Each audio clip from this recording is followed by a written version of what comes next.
Inside Earth's Defense Center, the first warning sounded like rain in the walls, while the shield above the Atlantic began to crack. Thank you for being here. If you enjoy science fiction with heart, a quick like or subscribe truly helps. Now step into a story about fear, mercy, and the strange kind of courage it takes to open a door. The alien engineers saved Earth, then begged not to be sent back. The first warning did not sound like a siren. It sounded like rain. Mark Sullivan heard it inside the walls of the control room. A thin clicking vibration ran through 1,000 relays along the Guardian Ring as they began shifting faster than their housings were meant to endure. The screens in front of him turned from blue to amber, then from amber to red. Above the curved glass ceiling of the Orbital Defense Center, the night sky over the Atlantic flashed with a pale circle of light.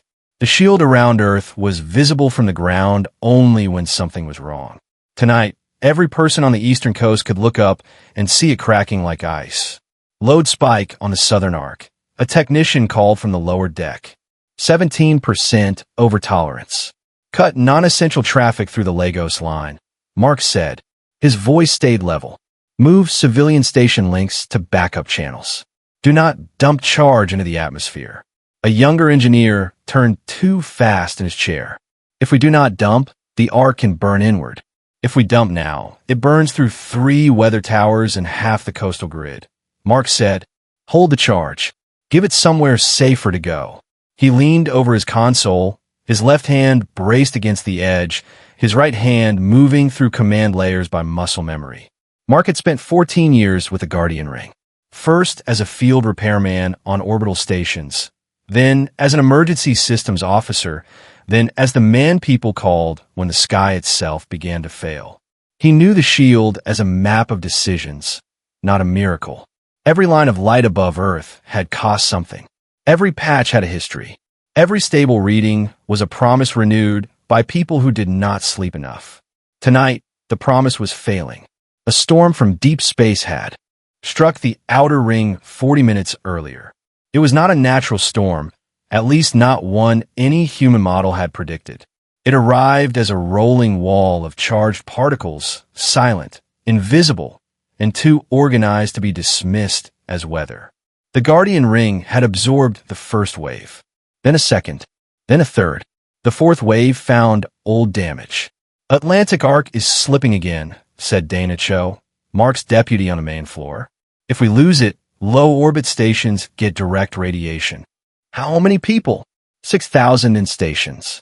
Millions under the coastal shadow if the lower field collapses. Mark looked up through the glass. The shield shimmered over the clouds like a vast, wounded halo. Route power through the north spine. Dana stared at him. The north spine is already hot. I know. It could blow 3 orbital capacitors. Better 3 capacitors than 6,000 people. Mark tapped the emergency authorization pad. Do it. The room obeyed because he had earned that kind of obedience.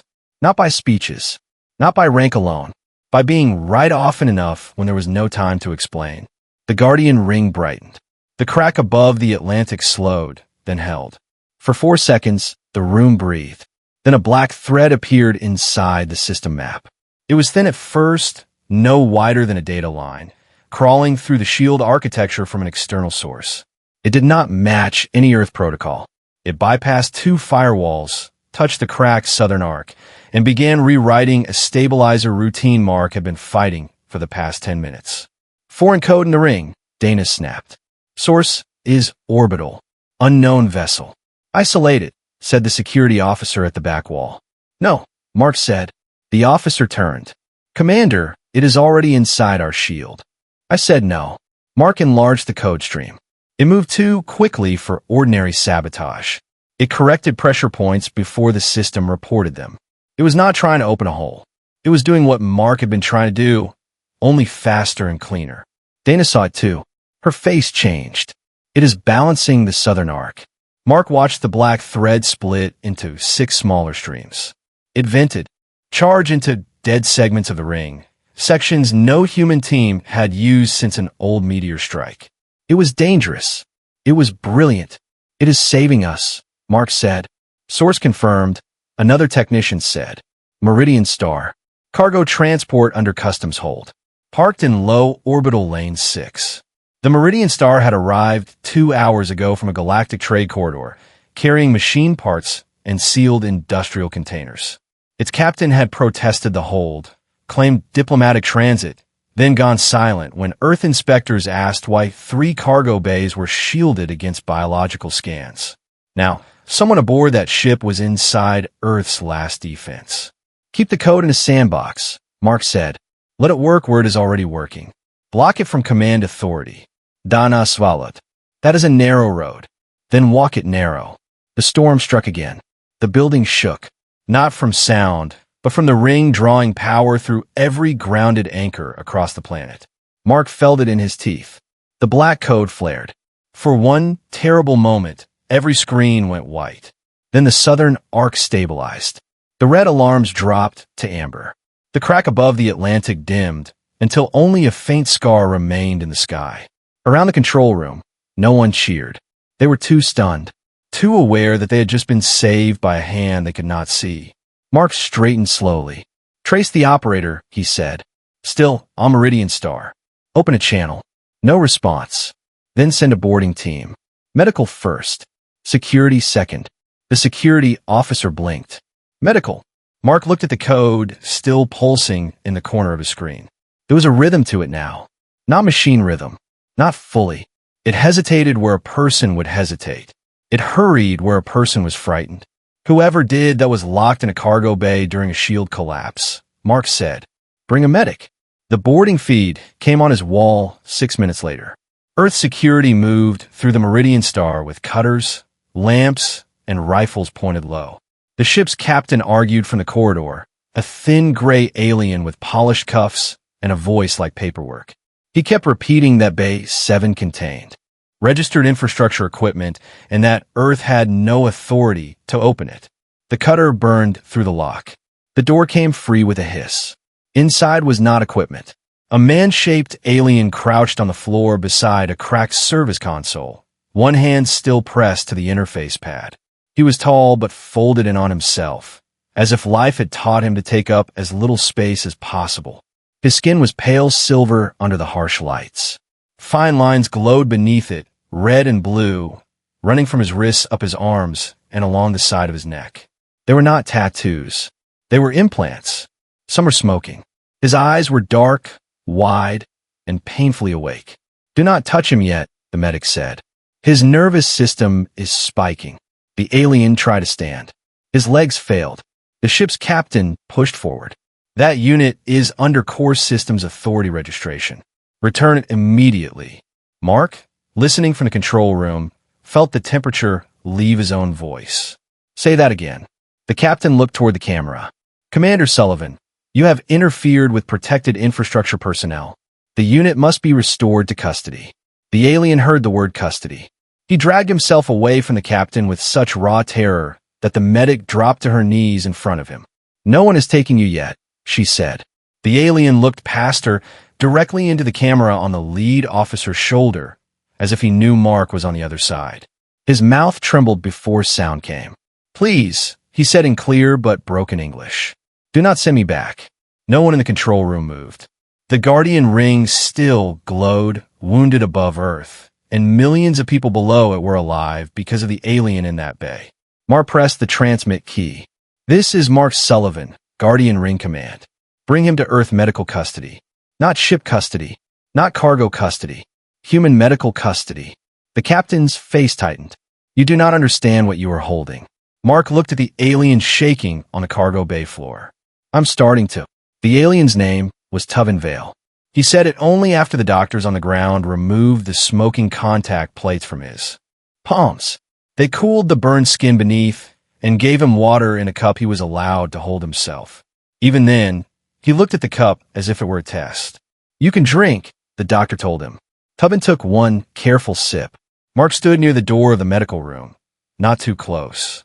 He had changed out of his command jacket, but the smell of overheated circuits still clung to his shirt. On the wall monitor, Guardian Ring status scrolled through amber warnings. Earth was safe for the moment, not safe enough to relax. Tovin Vale, the doctor repeated gently. Is that correct? Tovin nodded. Species. His throat moved. Ellerin. The doctor looked to Mark. The name meant little to human medicine, but it meant something to galactic infrastructure databases. Mark had seen it in technical credits on shield designs, gate stabilizers, and reactor harmonics, long before he had ever seen an Ellerin face. Ellerin names appeared everywhere critical systems survived impossible strain. They were famous in the way a tool could be famous. The thought made him angry. "Do you know where you are?" the doctor asked. "Earth," Tovin said. Then more quietly, "Still Earth?" "Still Earth?" Mark said. Tovin looked at him for the first time without flinching away. "The shield, holding because of what you did." Tovin's eyes lowered at once. "I accessed without permission. You saved lives." "I accessed without permission," Tovin repeated, as if the first fact did not erase the second. Mark moved one step closer, then stopped when Tovin's shoulders tightened. "You were locked in a cargo bay. I am registered to core systems." "That is not what I asked." Tovin gave him a confused look, almost frightened by the shape of the conversation. Mark had seen that look before on disaster sites, on the faces of people who had spent so long obeying danger that ordinary kindness felt like another trap. The doctor lifted a scanner over Tovin's arm. The screen filled with branching red lines. Her expression changed. "Mark," he came around the bed. "What are they?" "Implants," she said. "Not medical support. Not just interface aids. Some are wired into pain response. Some into motor control. This one, near the spine, is tied to sleep regulation." Tovin looked away. Mark kept his voice low. "Who put them in?" "Training authority," Tovin said. "When I was young." "Did you consent?" Tovin looked at him again, and for 1 second he seemed to have no idea what the word was supposed to mean. The door opened behind Mark. Dana entered with a tablet in hand and a hard look on her face. "Core Systems Authority sent a demand," she said. "They want Tovin returned to Meridian Star immediately. Their language says he is protected technical personnel under interstellar infrastructure law." "Protected," Mark said. Dana handed him the tablet. The document was polished, precise, and cold enough to frost the room. It referred to Tovin Vale as an essential operations engineer, Class 5, assigned to mobile infrastructure recovery. It said Earth had unlawfully removed him from his registered work vessel. It said any delay in returning him could threaten safety across multiple systems. It did not use the word slave. It did not use the word prisoner. It barely used the word person. "What happens if we refuse?" Dana asked. Mark kept reading. "They suspend technical cooperation. Guardian Ring depends on 3 galactic update streams." "I know. The ring just took a hit." "I know that too." From the bed, Tovin whispered, "You should send me back." The doctor turned sharply. "No." Tovin's hands tightened around the cup. "They will punish Earth for keeping me. They will say I damaged your shield. They will say you stole me. They will make it costly." Mark set the tablet down. "What will they do to you?" Tovin's silence was answer enough. Then an alarm chirped from the wall monitor. It was not loud, just a routine warning from the Guardian Ring. A minor load shift as the system settled after the storm. Tovin's body reacted before anyone touched him. He jerked upright, cup falling from his hands, eyes wide and empty. The implants under his skin flashed red. His legs swung toward the floor. He tried to stand despite the bandages on his palms. "Fault response," he gasped. "Need access. Need access." The doctor reached for him. He flinched from her. Mark crossed the room and hit the monitor mute. "Kill all technical alerts in this room. Now." Dana did it from her tablet. The alarm stopped. Tovin froze, breathing hard, halfway off the bed, as if his body had run ahead of his will and left him behind. Mark crouched, not touching him. "That was an alert in our shield," he said. "Not an order." Tovin's lips parted. No sound came. "No one ordered you to fix anything," Mark said. "Not here." A tear slipped from one of Tovin's eyes before his face could change enough to hide it. The doctor helped him back onto the bed. This time he let her. Mark stood slowly. "Dana, seal the Meridian Star. Nobody boards or leaves without my authorization. Copy every second of footage from Cargo Bay 7. Send medical scans to secure storage." Dana nodded. "And core systems?" Mark looked at Tovin, at the fading red under his skin, at the cup spilled on the floor because a harmless alarm had made his body obey. Tell them Earth is reviewing a case of biological coercion. Dana's eyes sharpened. That phrase will start a fire. Then send it while the room is still warm. By morning, the fire had reached orbit. Core Systems Authority did not shout. It did not threaten in the way pirates threatened or warships threatened. It sent documents, notices, jurisdiction claims, safety advisories, and trade warnings. Each message arrived smooth and polished, dressed in concern. Earth, they said, had mistaken lawful infrastructure custody for abuse. Earth, they said, lacked the medical expertise to evaluate Ellerin neural interfaces. Earth, they said, was placing millions of lives at risk by withholding a registered engineer from duty. By noon, every public channel on Earth carried some version of the same question. Who was Tovin Vale? The answer depended on who spoke. To the people under the Atlantic Shield, he was the alien who had saved their cities. To Meridian Star, he was cargo that could talk. To Core Systems Authority, he was a critical asset whose temporary distress had been misunderstood by a young planet with a dramatic sense of morality. To Mark Sullivan, he was a patient in room 12 who still apologized before asking for more water. Mark watched the feeds from a silent conference room 2 floors below Guardian control. Around the table sat defense officials, legal advisors, and emergency ministers who had not slept either. Their fear was understandable. That made it harder. "We are not saying return him without conditions," said Minister Hale, the senior Earth official on the call. She was tired, composed, and pale under the lights. "We are saying we need a path that does not cut Earth off from shield support." Core Systems already suspended 2 diagnostic streams, Dana said from Mark's side. "If we lose the third, Guardian Ring stays patched by hand. Can we maintain it by hand?" Hale asked. Mark answered honestly. "For days, maybe weeks. Not forever. And if another storm hits, we get creative or people die." The room went still. A legal advisor folded his hands. "Commander Sullivan, the alien engineer, saved Earth. No one disputes that. But if his status is recognized across galactic law as essential assignment, we may have limited ground. His status is a cage with better spelling," Mark said. "That may be true morally.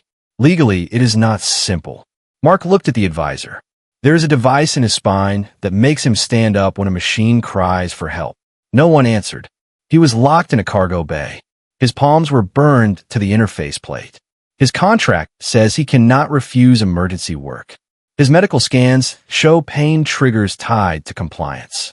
"I do not need a philosophy panel to tell me what that is." Minister Hale rubbed her forehead. "What are you asking for?" 48 hours of Earth custody. Full medical protection. No access by Meridian Star or Core Systems. Let us stabilize Guardian Ring ourselves, evaluate the implants, and take Tovin's testimony without a handler in the room. And if Core Systems escalates to the Galactic Council, then we show the Council what protected personnel looks like when the protection is removed. Another official spoke, quieter than the rest. "And if Earth's citizens die because we refuse the patch?" That was the question nobody wanted to own. Mark did not look away from it. "Then I answer for my part," he said. "But if the price of a patch is handing a man back to the people who wired obedience into his nerves, then we need to know what kind of shield we are trying to keep." The meeting ended without comfort. Earth granted Mark 24 hours. Not 48. 24, with review. He took that back to Guardian Control and found his team already working around the missing diagnostic stream. Dana had 3 engineers crawling through old code, mapping stress paths by hand. The young engineer who had questioned him during the storm was asleep under a console with a tablet still in his hand. "Let him sleep," Mark said when Dana noticed. "I was going to." "Any change in the ring?"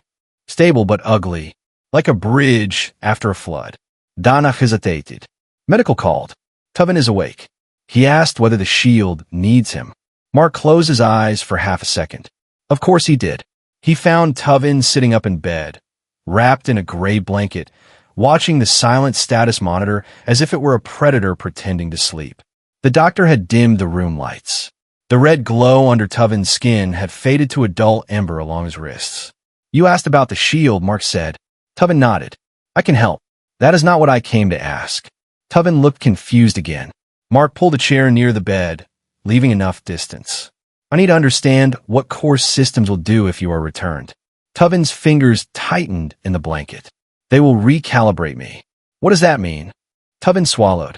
First pain, then memory review, then corrective mapping. They will keep what is useful. Remove what causes delay. Delay means fear. Fear. Refusal. Moral conflict. Attachment. He said the last word as if it were a known defect. Mark felt his jaw lock. Tovin looked down at his bandaged hands. I was not always assigned to recovery ships. I designed interface safety systems when I was young. I believe the implants prevented overload. Some did. At first, his voice thinned. Core systems changed the design. They made safety into command. I did not understand until it was already in thousands of us. You were a child? Apprentice age. That is not the same as guilt. Tovin's gaze stayed on his hands. It is when your work still hurts people. For the first time, Mark heard something in him deeper than fear. Shame. It lived under every word, older than the burns. Is that why you came here? Tovin went still. Mark waited. After a long moment, Tovin said, I did not know if Earth would help, but there are stories in maintenance channels. Small stories. A sick freighter crew accepted when larger ports refused them. A refugee pod not sold back to its claimant. A human medic who treated a banned species before asking for clearance. His eyes lifted. Most of us thought the stories were foolish. I saved them anyway. Why? Because foolish stories can keep a person alive for one more day. The room was quiet except for the soft hiss of medical air. There is more, Tovin said. Mark did not move. Tovin touched the side of his own neck, where a thin blue line pulsed beneath the skin. I carry a list. Names, locations, implant types, failure rates, death records, proof. Ellerin assigned across core systems networks. How many? More than 4,000 in the Part 1 no. Mark let the number settle. 4,000 people, praised into chains. Can you open it? Not while the control layer is active. If I try, it alerts core systems. If they trace it, the others move. Some disappear, so we remove the control layer. Tovin almost laughed, but the sound broke. No one removes it. Nobody on Earth installed it. That does not mean you can free it. No, Mark said. It means we're not invested in pretending it is holy. Tovin looked at him for a long time. Then he asked the question Mark had been expecting since the cargo bay. If I give you proof, will Earth use it to keep me? No. You need engineers. We need a lot of things. Your shield is damaged. Yes. I can repair systems your people cannot read quickly. Probably. Then why would you not keep me? Mark leaned forward, elbows on his knees. Because that would make us another owner with nicer rooms. Tovin stared at him as if the sentence had crossed a language barrier larger than space. Before either of them could speak again, Dana called through Mark's comm, Mark, you need to see this. Guardian control looked worse than it had at midnight. The main wall showed Guardian Ring as a half-lit circle around Earth, with 3 sectors patched in yellow and 1 pulsing a sick orange. Dana brought up the missing diagnostics. They had not simply stopped updating. They had been altered before the stream was cut. Core Systems sent us a corrupted patch last month, she said. Not enough to break the ring. Enough to leave a weakness. The storm found it. Mark stared at the code. Are you sure? No, but Tovin might be. The room shifted when Tovin entered. He came in a medical chair, over the doctor's objections, wrapped in the same gray blanket. Mark had not asked him to come. Dana had only sent the file to medical. Tovin had insisted. Every engineer in the room looked at him, some with gratitude, some with worry, 1 or 2 with fear. Tovin shrank under the attention, then forced his shoulders back. Mark saw the effort. So did Dana. You do not have to do this, Mark said. Tovin looked at the orange wound on the wall map. If the patch is what I think, more people may die. That does not make you responsible. No. Tovin's voice was quiet. But it makes me able. He reviewed the patch from a separate terminal with no live control access. Mark made sure of that. Tovin's hands trembled above the screen, not touching the interface until the doctor confirmed no neural link was active. After 3 minutes, Tovin said, this was not meant to destroy the ring. It was meant to create dependence. Dana leaned over. Dependence on what? On core systems emergency correction. When a fault appears, your team cannot resolve it fast enough without their patch, or without an LRN. The room went cold. Mark looked at Dana. They built a lock and sold themselves as the key. Tovin nodded once. They do this often. A world accepts a small dependency, then a larger one. Then when crisis comes, core systems decides who receives help and who pays. Pays with what? Asked the young engineer from the night shift. Tovin's eyes moved to him. Sometimes money, sometimes policy, sometimes people. That evening, the story broke on Earth. Not all of it.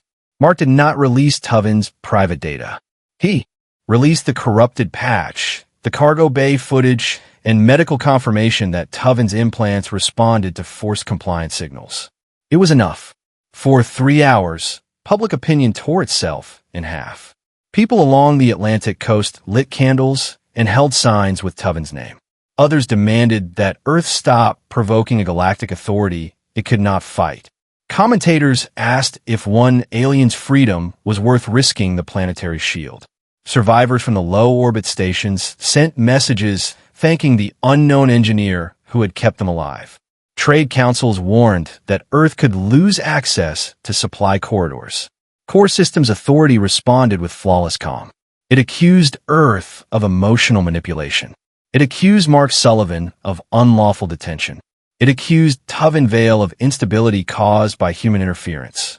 Then it announced that until Tovin was returned to qualified custody, all Guardian Ring support would remain suspended. 2 hours after that, the ring began to fail again. This time, there was no storm. The orange sector over the Atlantic deepened to red. Charge built along the outer arc and began crawling toward the lower shield. If it breached, Mark's team estimated direct radiation exposure across 3 coastal bands and 2 orbital platforms. Not extinction, not the end of Earth, just enough death to make the moral equation unbearable.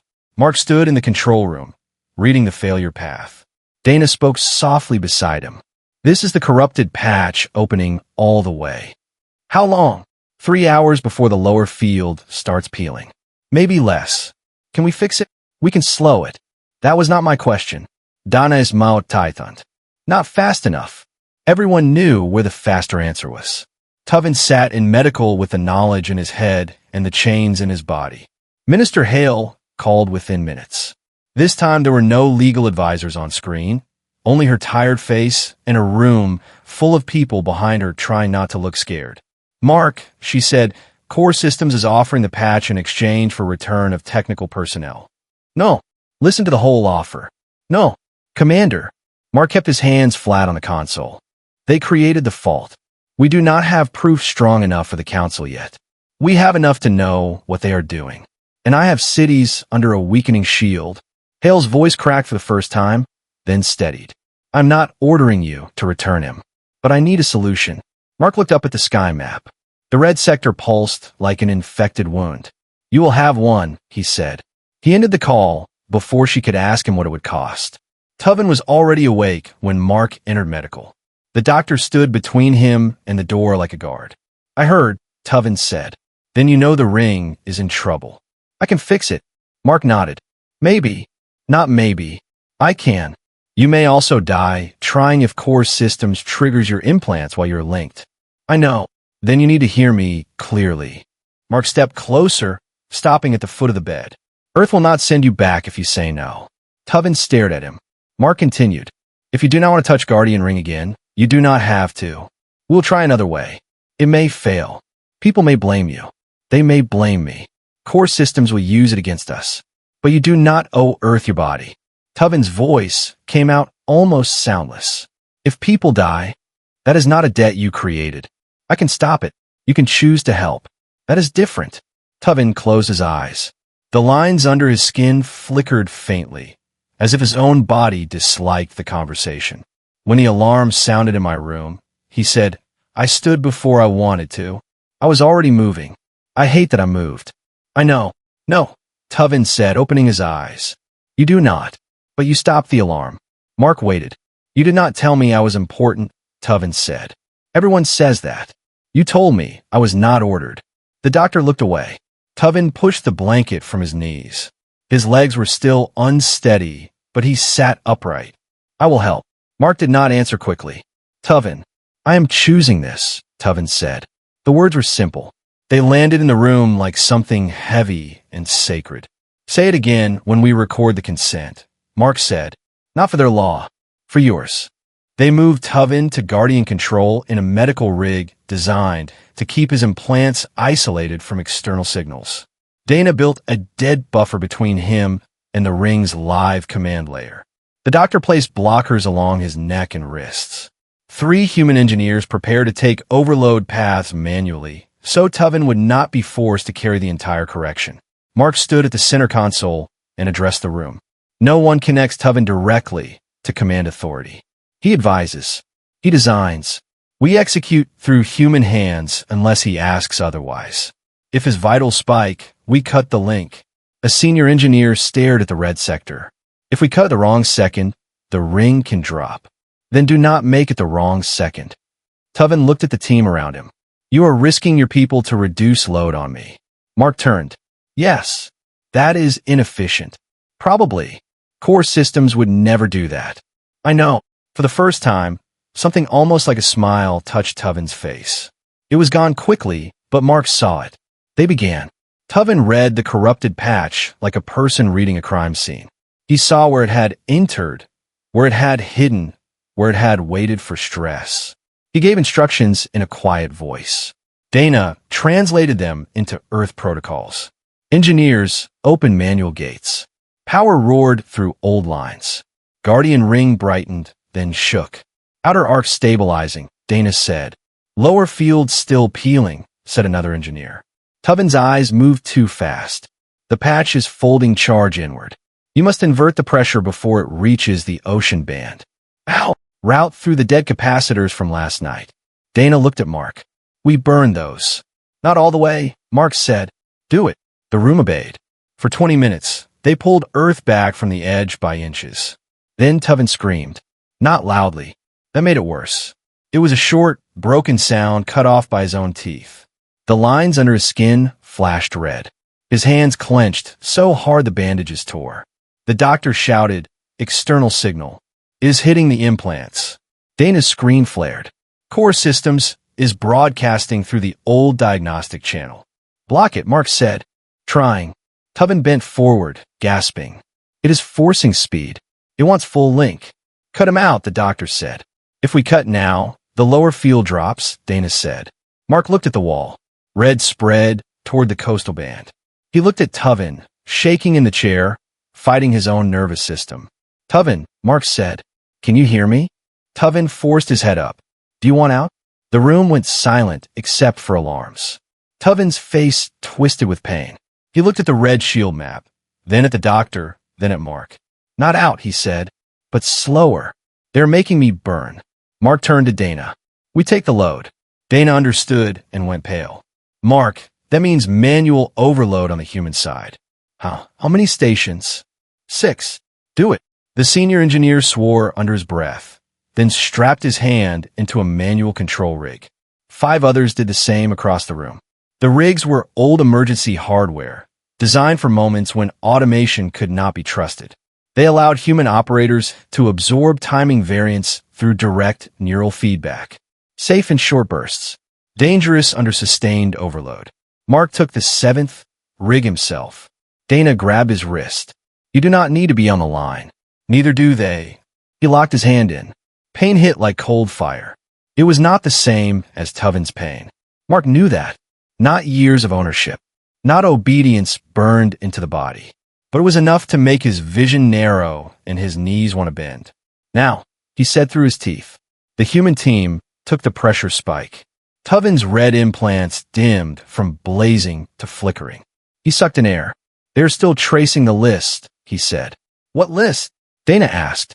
Tovin's eyes widened. The signal touched the storage layer. If they reach it, they will move the others. Mark could barely see through the overload. Can you lock it? Not while correcting the ring.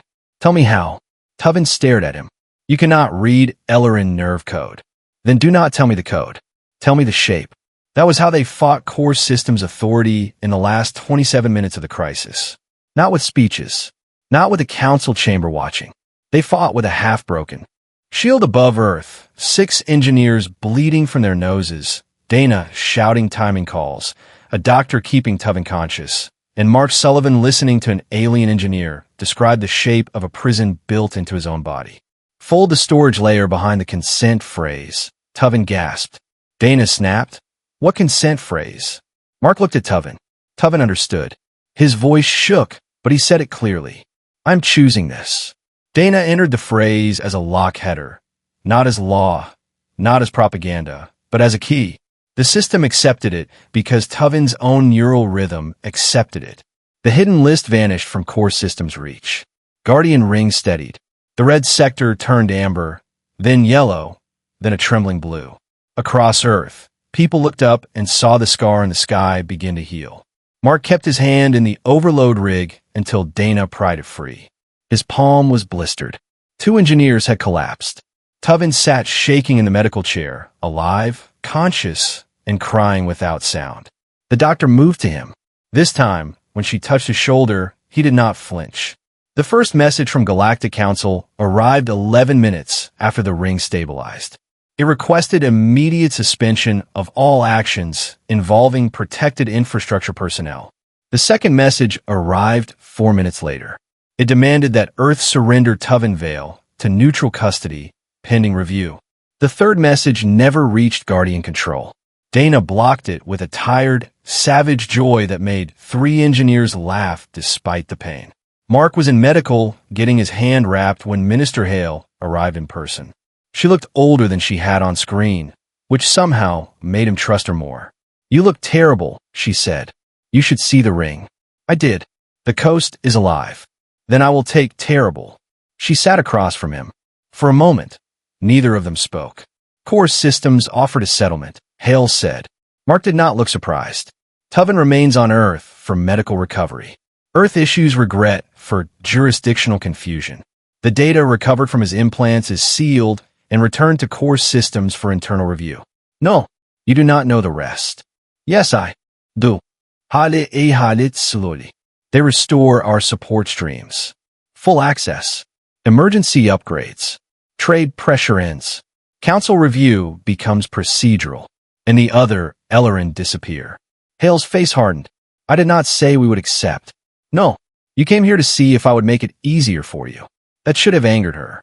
Instead, she looked toward the medical room, where Tovin slept under 3 monitors, his implants finally quiet. Maybe I did. Mark's wrapped hand throbbed. Minister, I can keep Guardian Ring alive for a while with my team. Not forever. Earth will pay for this. I am not pretending otherwise. I know, but if we trade that list back, we are not protecting Tovin. We are buying him. Hale, close her eyes. When she opened them, something had settled in her. Can the data be verified? Yes. Can it be released without exposing every Ellerin location to hunters? With Tovin's help. Carefully. Will he help? Mark looked through the glass at the sleeping Ellerin engineer. If he chooses to, then Earth will not return the list. It took less than an hour for the decision to become public, and less than a minute for the galaxy to react. Core Systems Authority called Earth reckless. 3 trade blocks suspended low-priority technical exchange. 2 council members warned that Earth was destabilizing critical infrastructure. Then the first Ellerin signal arrived. It was not a dramatic plea. It was not a speech. It came through an old maintenance band, faint and badly masked, from a mining station near a red dwarf star. Alive, it said. That was all. Then another. Alive. Then a third from a gate relay. Alive. A fourth from a shipyard. Alive. By nightfall, there were 87 signals. By morning, more than 300. Some are only pulses. Some carried names. Some carried damaged implant maps. Some went silent immediately after transmitting, and nobody knew if that meant rescue or capture. Tovin listened to the first dozen from his bed, sitting very still. The doctor wanted him to rest. He asked to hear one more, then one more. When Mark entered, Tovin had tears on his face again, but this time the tears were not only fear. I thought most were gone, Tovin said. Mark stood beside the bed. They are not.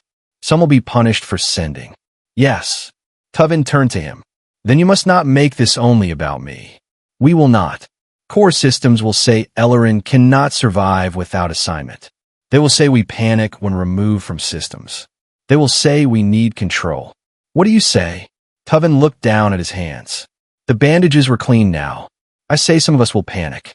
Some of us will not know how to sleep. Some will ask to work because work is the only shape we know. His voice trembled. Do not mistake that for consent. Mark nodded slowly. Then help us write the rule. Tovin looked up. The first rule of sanctuary for Ellerin, Mark said. What should it be? Tovin was silent for a long time. No work requirement, he said at last. Treatment first. Choice later. Mark smiled faintly. That sounds like a place to start. The sanctuary protocol was not born in a grand hall. It began in a recovery room with a patient still afraid of alarms, a commander with one burned hand, a doctor who refused to let anyone use the word unit, and a minister who understood that history sometimes entered through a side door and asked for a blanket. The official announcement came 2 days later. Earth recognized Ellerin under coercive infrastructure control as eligible for emergency sanctuary. Earth would accept medical evacuation requests from Ellerin individuals or groups. No rescued Ellerin would be required to work, consult, repair, design, or disclose technical knowledge as a condition of safety.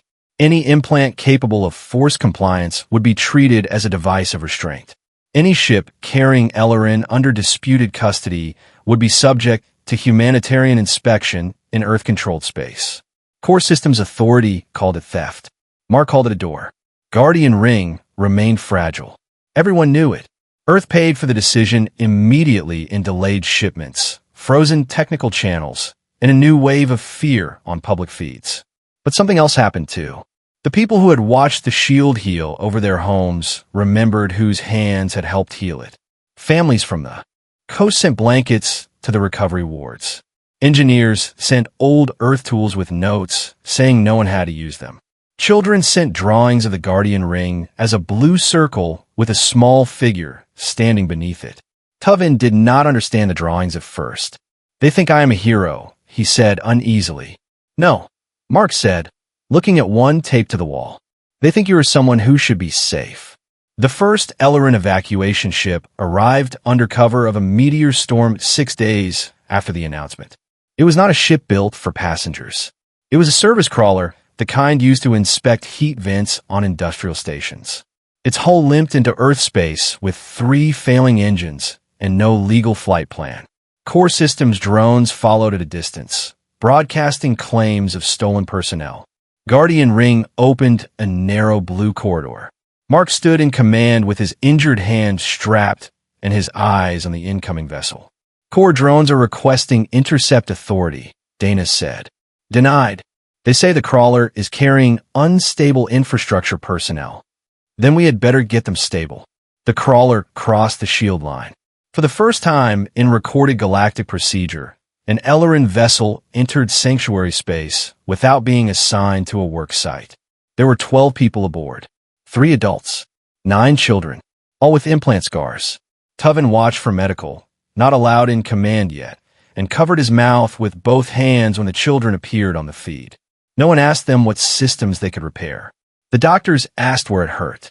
That night, after the children were asleep and the adults had been sedated through the worst of withdrawal tremors, Tovin asked to be taken outside.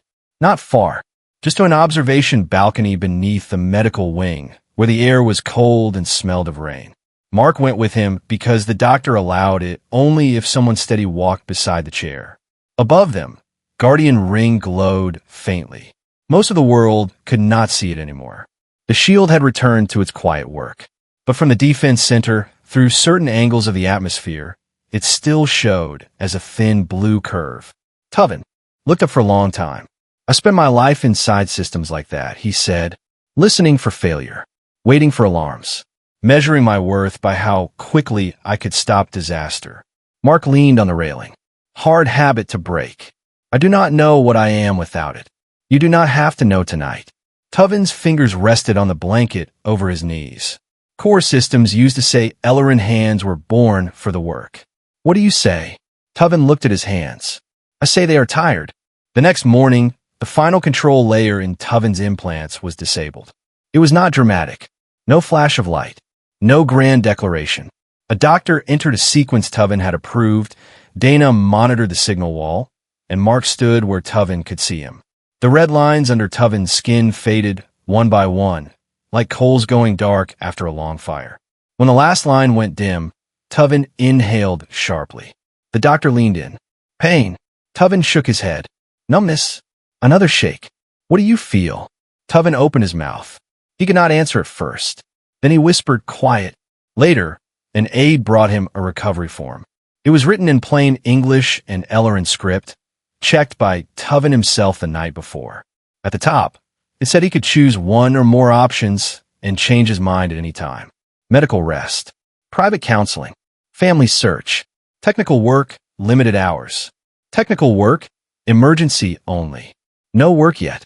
Tovin read the last line. He read it again.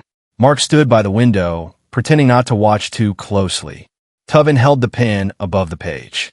His hand shook less than it had the first day. He touched the box beside no work yet. Then he stopped. What happens if I choose this? He asked. Mark turned from the window.